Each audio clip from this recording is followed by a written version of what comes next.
आदम की वंशावली यह है। जब परमेश्वर ने मनुष्य की सृष्टि की तब अपने ही स्वरूप में उसको बनाया। उसने नर और नारी करके मनुष्यों की सृष्टि की और उन्हें आशीष दी और उनकी सृष्टि के दिन उनका नाम आदम रखा। जब आदम 130 वर्ष का हुआ तब उसके द्वारा उसकी समानता में उसी के स्वरूप के अनुसार एक पुत्र उत्पन्न हुआ।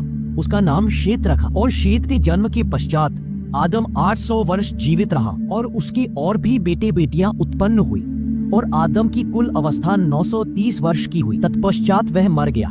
जब शेत 105 वर्ष का हुआ तब उसने एनोश को जन्म दिया और एनोश के जन्म के पश्चात शेत 807 वर्ष जीवित रहा और उसके और भी बेटे बेटियां उत्पन्न हुई और शेत की कुल अवस्था 912 वर्ष की हुई। तत्पश्चात वह मर गया।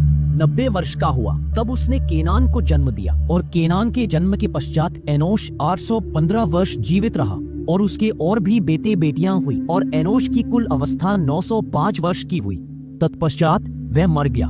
जब केनान 70 वर्ष का हुआ तब उसने महललेल को जन्म दिया और महललेल के जन्म के पश्चात केनान 840 वर्ष जीवित रहा और उसके और भी बेटे बेटियां उत्पन्न हुई और केनान की कुल अवस्था 910 वर्ष की हुई। तत्पश्चात वह मर गया।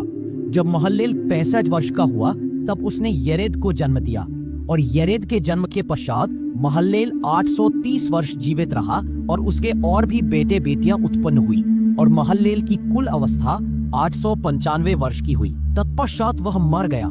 जब येरेद 162 वर्ष का हुआ जब उसने हनोक को जन्म दिया और हनोक के जन्म के पश्चात येरेद 800 वर्ष जीवित रहा और उसके और भी बेटे बेटियां उत्पन्न हुई और येरेद की कुल अवस्था 962 वर्ष की हुई। तत्पश्चात वह मर गया। जब हनोक 65 वर्ष का हुआ तब उसने मतूशेलह को जन्म दिया और मतूशेलह के जन्म के पश्चात हनोक 300 वर्ष तक परमेश्वर के साथ साथ चलता रहा और उसके और भी बेटे बेटियां उत्पन्न हुई और हनोक की कुल अवस्था 365 वर्ष की हुई और हनोक परमेश्वर के साथ साथ चलता था। फिर वह लोप हो गया क्योंकि परमेश्वर ने उसे उठा लिया। जब मतूशेलह 187 वर्ष का हुआ तब उसने लेमेक को जन्म दिया और लेमेक के जन्म के पश्चात मतूशेलह 782 वर्ष जीवित रहा और उसके और भी बेटे बेटियां उत्पन्न हुई और मतूशेलह की कुल अवस्था 969 वर्ष की हुई।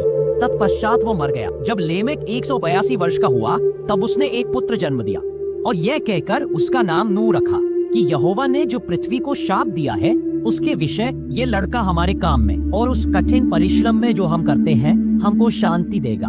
और नूह के जन्म के पश्चात लेमेक 595 वर्ष जीवित रहा और उसके और भी बेटे बेटियां उत्पन्न हुई और लेमेक की कुल अवस्था 777 वर्ष की हुई। तत्पश्चात वह मर गया और नूह 500 वर्ष का हुआ और नूह ने शेम और हाम और येपेत को जन्म दिया। अगर आपको मेरी वीडियो अच्छी लगी हो तो प्लीज सब्सक्राइब करना ना भूलें ताकि आगे आने वाली सभी वीडियो सबसे पहले आप तक पहुंचे। God bless you.